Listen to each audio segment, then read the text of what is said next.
Thor's Wedding.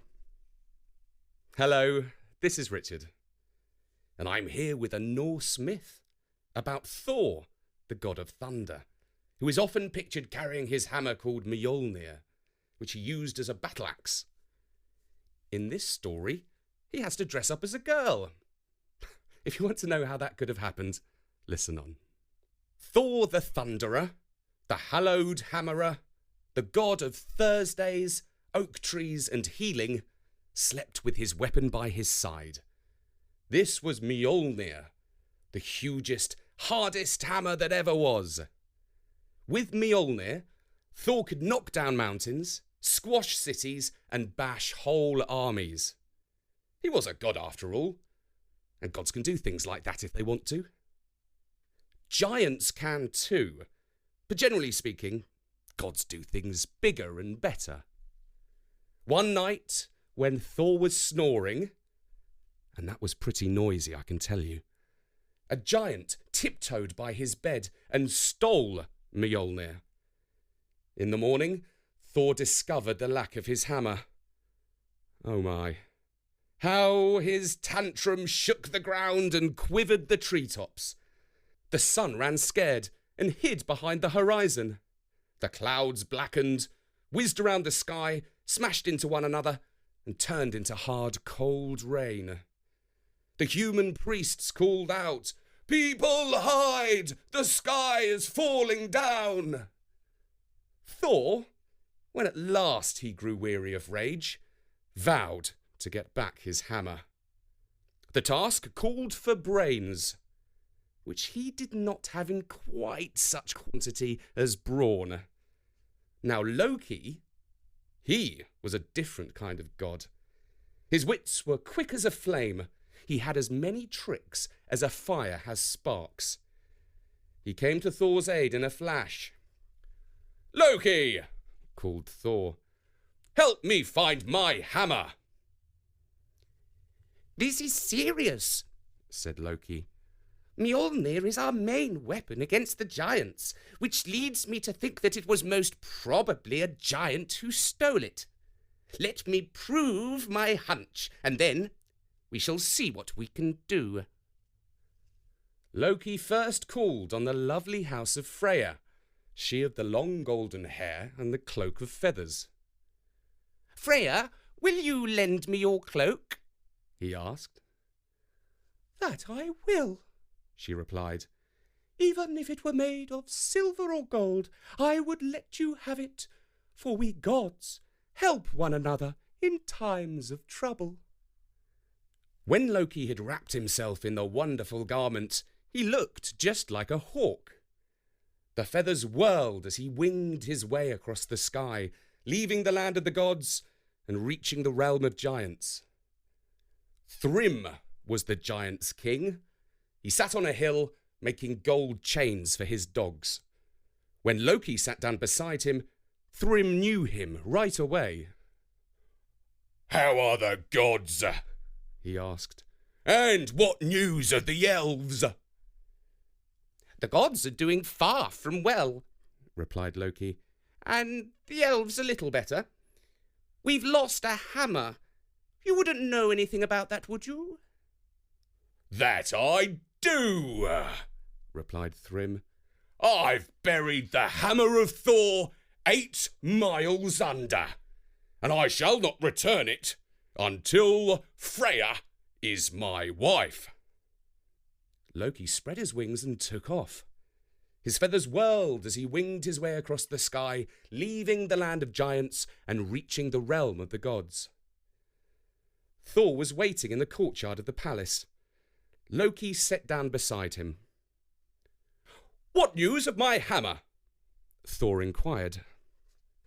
And Loki replied, "Thrym has buried it 8 miles under, and will not return it until Freya is his wife." "Right then," said Thor, and the two gods made their way to the lovely house of Freya, she of the long golden hair.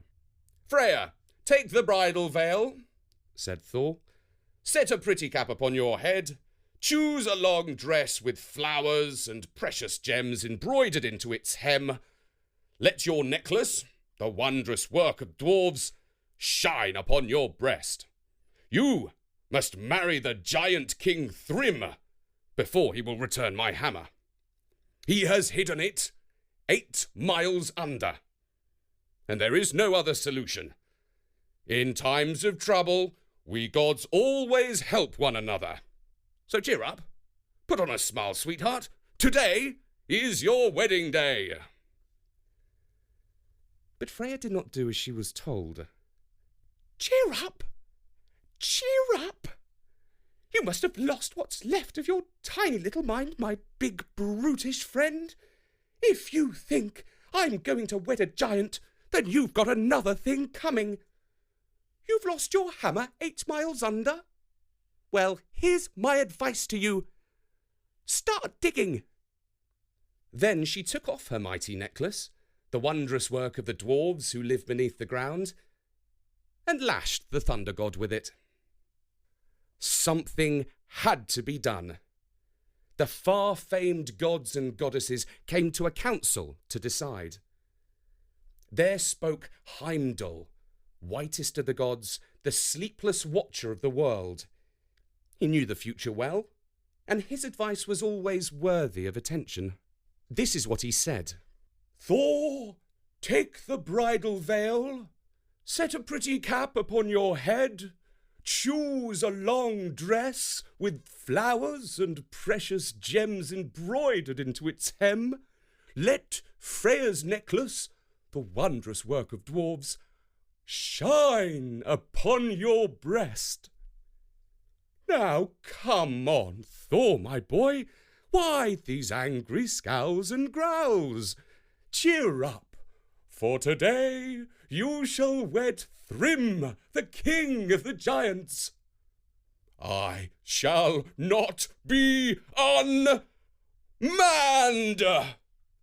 thundered Thor. When the far-famed gods and goddesses had finally stopped laughing, Loki stepped forth and declared, Thor, don't you see? The deception will be a fine trick to play on Thrym the thief. If you agree to this, then I shall dress up as your bridesmaid and stand by your side on your big day. If you do not agree, then, my friend, the giants will soon be here in Asgard, wielding the mighty hammer against us and smashing down the walls of this very palace. Thor saw that he must go along with the plan, for in times of trouble the gods help one another. He took the bridal veil. The goddesses set a pretty cap upon his head. Freya chose a long dress for him with flowers and precious gems embroidered in its hem. Then she placed her necklace, the wondrous work of dwarves, around his neck, so that it shone upon his breast. Truly, you are the loveliest bride I ever did see, swore Loki. Then he too dressed as a maid. Together they left the land of the gods and reached the realm of the giants. Thrym saw the bridal party on their way. He called out, Giants, set out the benches and the tables for a feast. I have many goats and sheep, a multitude of black-eared oxen, chests brimming with jewels and every possession that a giant could delight in. But one thing I lack, the beautiful Freya for my wife. Now they are bringing her to be my bride. Giants, rejoice! This shall be our wedding day! The giants brought giant quantities of drink and food. Thor alone ate an entire ox, 8 salmon, and all the dainty little dishes that were set out for the women. He washed down his food with 3 barrels of mead. Thrym marvelled at such appetite. Whoever saw a bride with such a greedy gobble, a bite so big, and a thirst so unquenchable. Quick as a flash, Loki the bridesmaid replied, So excited was she, waiting for her wedding day to dawn, that she did not eat or drink in 8 whole days. Oh, what a sweetheart! Let me give her a kiss, declared Thrym, and he lifted up the bride's veil. Thor glowered like a sky that was about to break into a storm. Thrym stepped back startled. What bride ever had eyes so red, a brow so furled, and lips so drawling? He asked. Quick as a spark, Loki the bridesmaid replied, So excited was she, waiting for her wedding day to dawn, that she did not sleep in 8 whole nights. Oh, what a sweetheart, declared Thrym. Bring Mjolnir, the hammer of Thor. Lay it on the bride's lap, so that the high priest may bless our wedding. At last, this was something that made the heart of Thor rejoice. As soon as the priest returned his hammer to his lap, he threw off the bridal veil, the pretty cap, and the long flowing dress, and around his head he wielded the weapon, killing Thrym and every giant who stood in his way. And so ended Thor's wedding day. Fortunately, before he was actually wed. Another time, he married Sif, the goddess of the golden corn, whose long hair Loki once stole as a trick. And actually, that's another story that you can listen to here on storynori.com. For now, from me, Richard, goodbye. Odin's Eye. Hello, this is Elizabeth, and I'm here with another myth about the Norse gods. This one tells the story of how Odin, the chief of the Norse gods, gained true wisdom, but only by paying a very high price for it. The Norsemen lived long ago, roughly halfway between the time of Jesus and today. They mostly came from the countries that are part of Scandinavia, which is now rich, but was then very poor. Most people, except the kings and jarls, or chiefs, had a constant struggle against the cold and against hunger and disease. Because they were so poor, many Norsemen sailed away. These were the Vikings. They journeyed in longboats, looking for somewhere easier and perhaps warmer to make a living. Some went to Britain and to other parts of Europe, including Normandy in France and Sicily, and some went to Greenland and all the way to North America. The Vikings had several gods, the chief of whom was Odin. There are lots of different stories about him, but in every one fact remains the same, and that is that he only had one eye. This is because he had sacrificed the other one to gain wisdom in order to save the world. And this story tells you how it happened. Odin lived in Asgard, the home of the Norse gods. As well as being god of war, battle, victory and death, he was also the god of magic, poetry, prophecy and wisdom. Like most of the gods, he didn't stay in Asgard all the time. When he came down to earth, which they called Midgard, he wandered about in a long dark blue cloak with a beautiful silver clasp with letters called runes engraved on it. These runes contained magic spells. Odin's cloak had a hood to keep him dry, as umbrellas hadn't been invented then, and a traveller's stick to help him beat back the bushes and branches as he walked along, for there were no roads like there are today.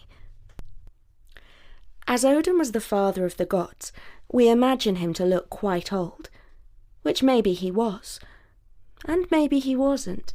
for gods are immortal, aren't they? Odin is often pictured with a very long white beard which reached down below his knees. You could say he looked rather like Gandalf. Tolkien did, who wrote the book Gandalf is in, so he ought to know. Or you might say that he couldn't possibly have had such a long beard, as it was bound to get tangled and dirty. Though perhaps as he was a god, he could keep it clean. Or you could say, what is definitely true, that he was very good at disguising himself, and he could, and often did, look quite different.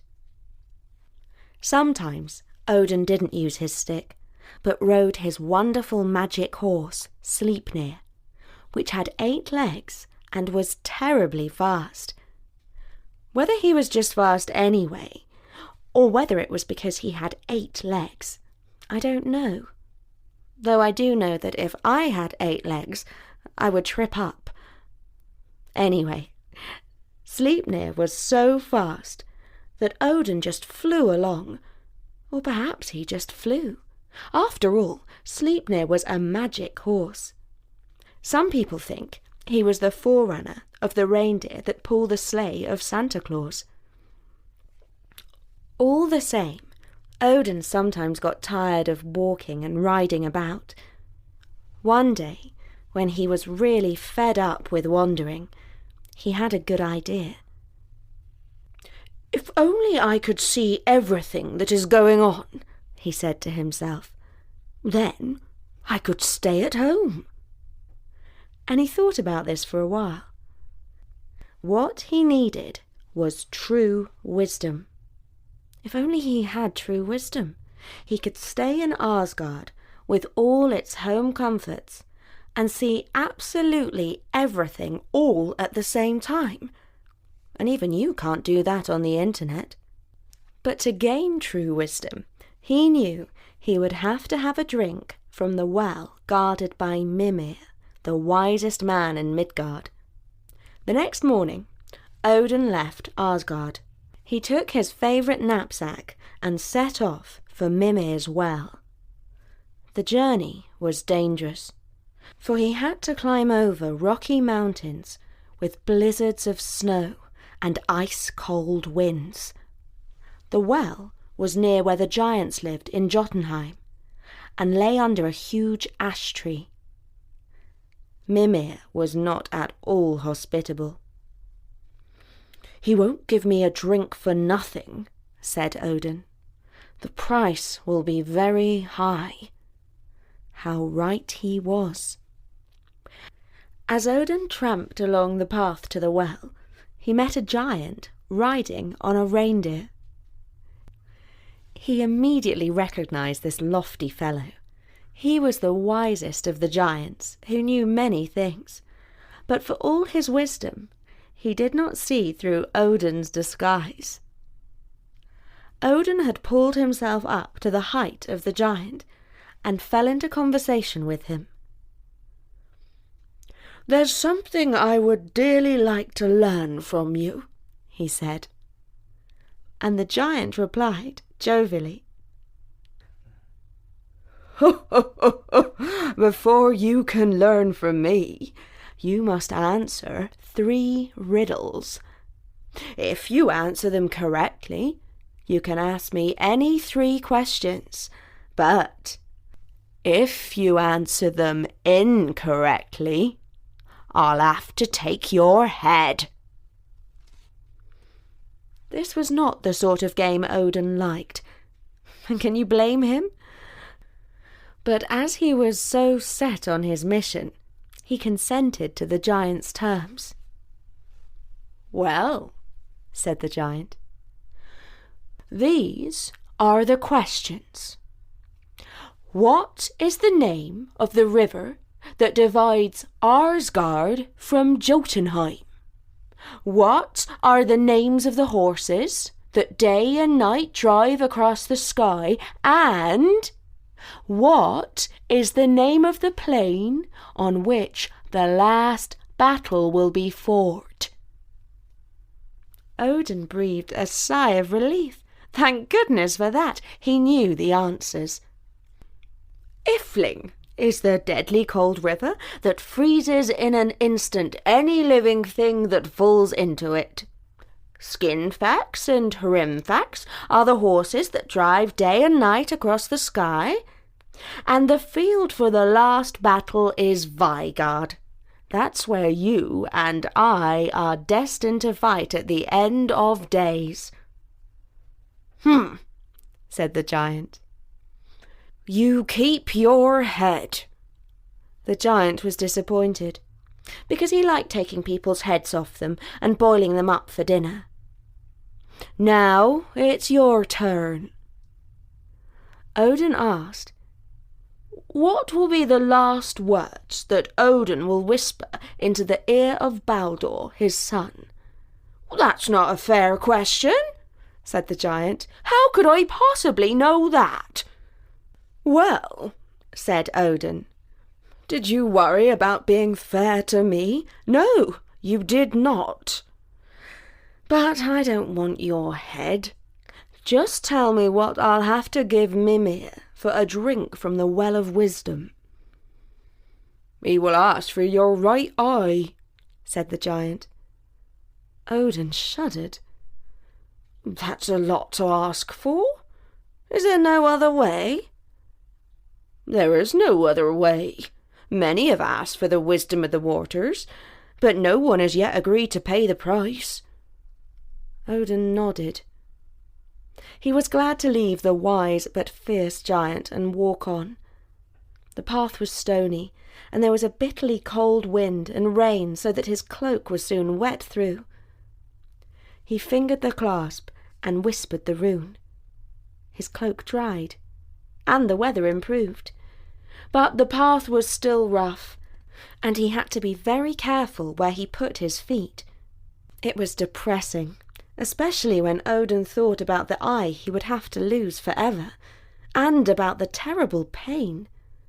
For when the gods were in Midgard, the land of men, they had to feel what men feel, and suffer what men and women suffer.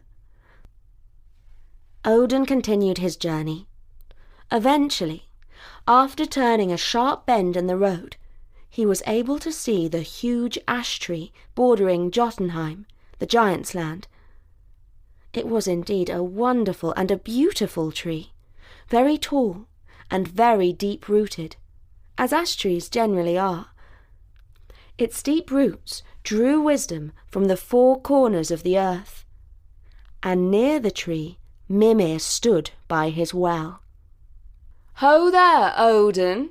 I've been waiting for you, said Mimir. For he had drunk from the well and knew everything that would happen, and everyone's name before they told him. Yes, said Odin, I have a great thirst for wisdom, and yes, Mimir, I need to drink from your well. Ha! Mimir laughed. Many are thirsty for my waters, but they do not get to drink from them. No one has yet agreed to my price. You must give me one of your beautiful blue eyes. Odin considered one last time if the price was too high.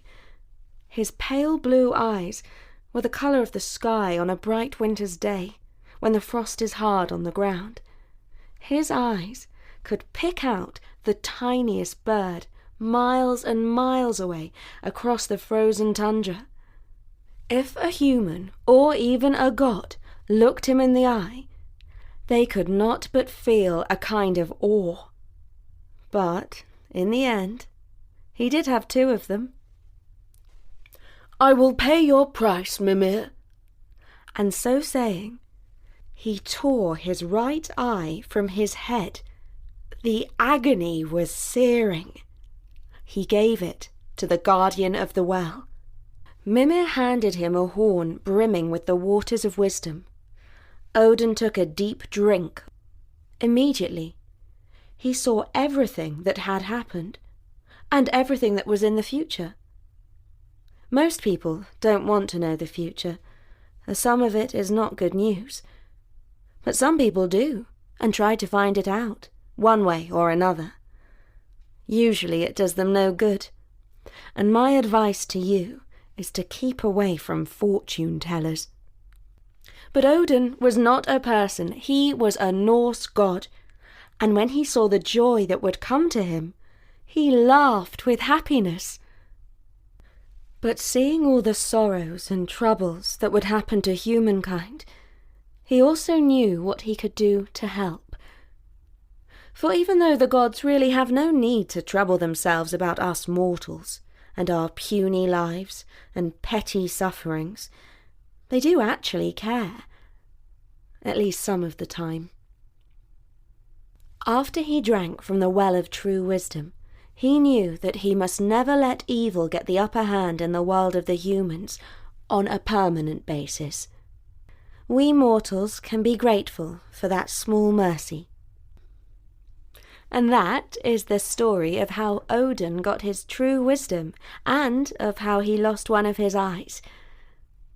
It is just possible that that is how he got his name too, for Odin, or Odin, in Russian means one. The story was adapted by Charlotte Sebag Montefiore for Story Nori. I do hope that you enjoyed this Norse myth. And there are many other myths, including stories from the ancient Greek world, that you can hear for free on storynori.com. But for now, from me, Elizabeth, bye!